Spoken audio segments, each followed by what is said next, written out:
See such positive stories, because then we understand just how critical communication is and the importance of that connection. Thank you, Quinto, for that. Now, nature's power cannot be underestimated. A year ago, avalanches of boulders nearly submerged the transit town of Maai Mahiu. In just a few weeks, residents will mark the anniversary of this devastating calamity with little support from the promises made by the government. While construction of a new bridge at the epicenter is underway, the town is still reeling. Our reporter Willie Dennis Jiro revisits the town and shows us the harsh reality locals continue to face. Heavy rains witnessed in the country last year turned Maai Mahiu into a picture of death, suffering, cries and pain as a torrent of mud rushed down and swept away all in its pathway, displacing 65 families at Kamushira village. 29th of April 2024 remains encrypted in the hearts of Maai Mahiu residents. A year later, the events of the fateful day recalls their mind, still fresh to the locals. Ukiona hayo mawe, unaona pale maji yalitoka, hiyo jambo linakuwa ni kama tu ni jana tu ilifanyika.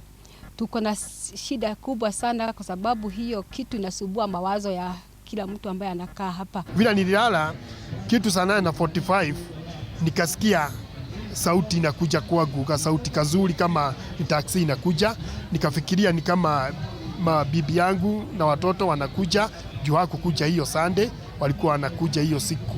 Sasa tena nikasikia sauti imesidi sana zaidi. Sile sauti ilisidi nikasikia kama ni magari mingi. Wakati huo nikaamka, nikachukua panga na nikachukua lungu. Sasa hiyo nikasikia msichana yangu ameniita akaniambia, "Bamba, hii nyumbani kuna maji." Lakini saa 9 hivi imebaki, tukasikia mgulumo. Ni kama kitu kinakuja, kinaanguka juu, kinatoka juu, kinaanguka chini. Halafu tukatokea. Wakati tulitokea tulikuta maji imejaa na maji ilikuwa imebeba watu. A recap precedents. A creek at the escarpment that served railway connectivity hurled its reservoirs to 65 families and schools along the waterway at 2:40 a.m., running over 10 kilometers. A natural catastrophe that has not been witnessed in the history of the region. Tulipata mengi mambo mabaya sana duniani yenye hatujawahi fikiria. Hapa ndio tulipoteza wapendwa wetu na ndipo tulipotezea mali. Mimi kwa siku ile sikuwa nimelala. Nilikuwa kazini ya usiku hapa. Kwa hivyo kila kitu ilikuwa kitendeka nilikuwa naona. Ile si damu ilikuwaga pale juu. Ile ni railway. Na ile railway wafai kujenga kama hawajalipa watu wenye walikufa na kuna watu wenye walikuwa wasima na saa hii ni tuwete mpaka wa leo. Wanafaa waangalie hiyo mambo, walipe watu. Ile hasara watu walienda walipe watu. At dawn, the reality was emblemished. Scattered assemblies of individuals in desolation, with unaccounted family members, injuries, extensive damages, properties and stalled traffic for over 7 hours along the busy Maai Mahiu, Naivasha, Narok, Nairobi roads, residents recount. Tunaogopa sana. Hata saa hizi watu wakisikia sauti kama hiyo lori inapita, unaona mtu anaangalia tu kama ni maji. Ile kitu ilikuwa ya hofu sana. Na tio kwetu tu hata kwa wanyama. Kama ilikuwa imebeba mpaka ndugu na ndugu vile inaruka. Unaona hilo jambo la maajabu. Hata wakati mvua mnanyesha, si tunatoka nje. Tuangalie vile itakuwa. Tunatoka nje tuangalie vile itakuwa. Ikinyesha kabisa tunatoka nje hata ikiwa ni saa ngapi tunaangalia hii mvua itaenda namna gani. There was a time in January that it rained for about a week. And then from Kinale, the waters collected, they flowed through this channel. Mm-hmm. So the children were like, maji, tujasikia maji. So everyone is afraid. Even us as teachers, we are afraid when it rains too much because the children are not boarders. They have to go home and they have to cross the channels. We have assessed those students coming from risk areas and we've given them allowance to be leaving school at around 4:30 so that we reduce the risk. Juxtapositions painting pictures of then and now, from the flooded to dry rivers, depleted to redone structures, with others still in the making close to a year after. Ni kitu ingezuiwa. So mimi ningeomba haki siku moja itendeke juu dada yangu alikuwa shule, alikuwa anasomea hapa Ngea. Na alikuwa sasa ndio angemaliza shule form 4. So mimi nasikia kauchungu sana nikimfikiria. Veronica Muthoni Karanja was in form 4 at the time of the tragedy and lost a brother. Hapa hivi niligongwa na mawe mimi nikiwa nimelala. Saa mimi nikaenda nikaita babangu. Kumuita akaniambia nizime stima. Saa nikizima stima maji kakuja saa ikiwa mingi. Mimi nikaenda nikajaribu kujishikilia nikashindwa, nikapelekwa hadi huko kwa ile mansion iko huko mwisho. Babangu akajishikilia kwa mti ilikuwa hapa, brother yangu akabebwa na maji, haonekani hadi saa hii. Despite all odds, she triumphed in her KCSE exams, scoring a B plain grade in the 2024 national exams. We were lucky to catch up with her. I did my form 4 and although nilijaribu but sivyo nilikuwa nataka. You know, the floods, those things prevented me. So I got a B and naweza penda mtu yeyote tu mwema anaweza tusaidia with the fee yenye inakuja hapo mbele, the university fee. Tunaweza shukuru. Senior government officials and their entourage visited the victims with a promise of relocation as experts ruled out the inhabitability of the affected stretch. Utafiti itafanywa kama kuna hakikisho ya kwamba hakutatokea na shida kama hii, basi tutaenda kujengea hawa manyumba pale. Lakini kama itatokea utafiti kwamba hakuna hakikisho ya kwamba haitatokea tena, tutanunua shamba kama serikali na tuende tuwajengee makao mengine mapya. Remarks that the locals say are yet to be honored aside feasibility assessments. Wakati wa serikali ilikuja kwetu asubuhi, wakatuambia vile kuko, wakatuangalia vizuri na pia wakatuambia kama ni hiyo shamba watatuangalia, wanitunulie shamba, watatusaidia, lakini tangu wakati hatuchai wapata tena. Tungeomba serikali ile promise iliweka, bado tunaigojea tu. Walitupromise watakuja kupima hii mto, wajue ni wapi mto hawezi jenga ama ni wapi atajenga. Hatujaona hata mmoja. Baadaye walituambia ya kwamba wata make sure pale maji haitawahi simama tena. Na tukiangalia tunaona reli inajengwa. Reli inajengwa bado wao ndio walitupiga na maji. I'm telling the government, ili yodoe hiyo dhana ya kwamba serikali inaweka promises na hakuna hata promise moja ambayo imekamilika. Can they honor hiyo ya waadhiriwa wa Maai Mahiu? This is Ngea Girls High School that served as a satellite and command center for all activities from medical services to food and non-food items, distribution to counseling and spiritual nourishment.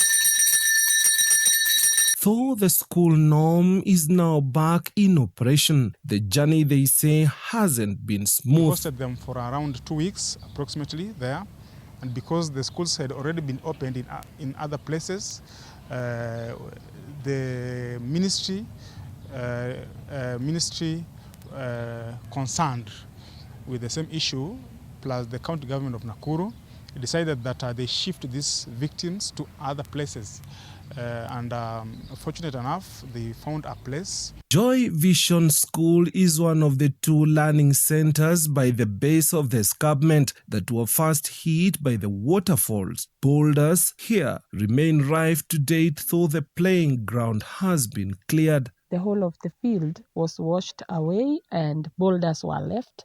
We had to clear. The wall was washed away too. We had to clear, and it was very costly. Snyder School, where 8 of its student population and 3 parents succumbed to the tragic deluges, lives with a chilling reality cutting across many of its pupils. The head teacher tells me that the counseling interventions are frequent for the soul. Hawa watoto huwa anakumbuka hao madeskmate walikuwa nakaa na wao, vile walikuwa wanacheza, na hiyo gap bado haijafungwa, iko tu empty. Hao watoto wamekuwa wakihuzunika sana kwa sababu ya hao watoto ambao walipoteza.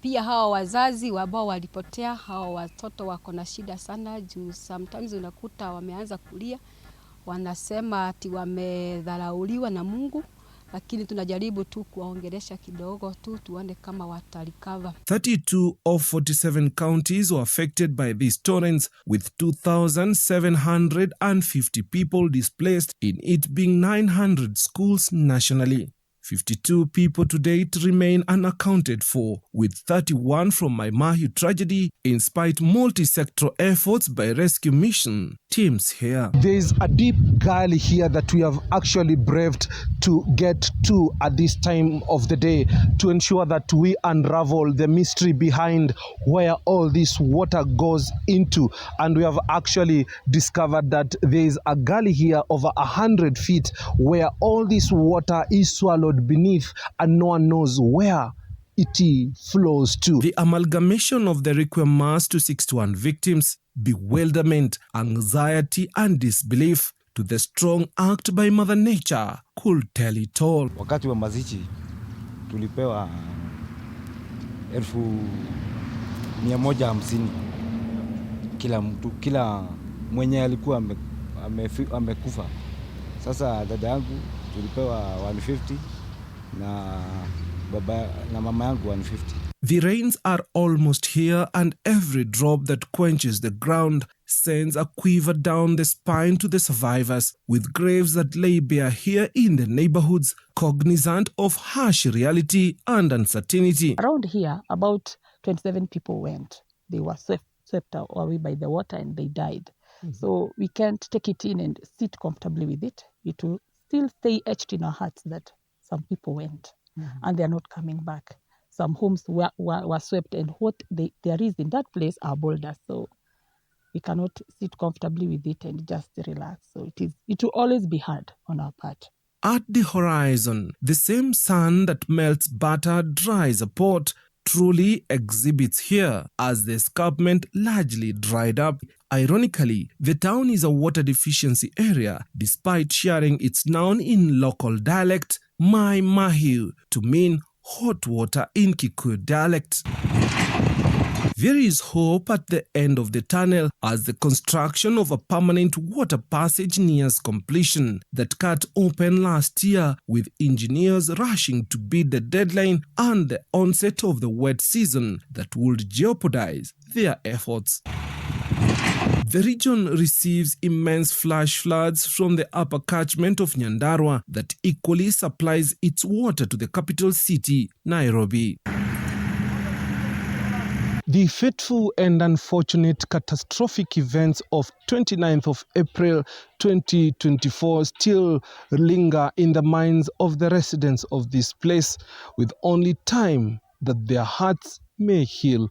Reporting for TV 47 from Maai Mahiu in Naivasha, Nakuru County, I'm Willie Dennis Njiru.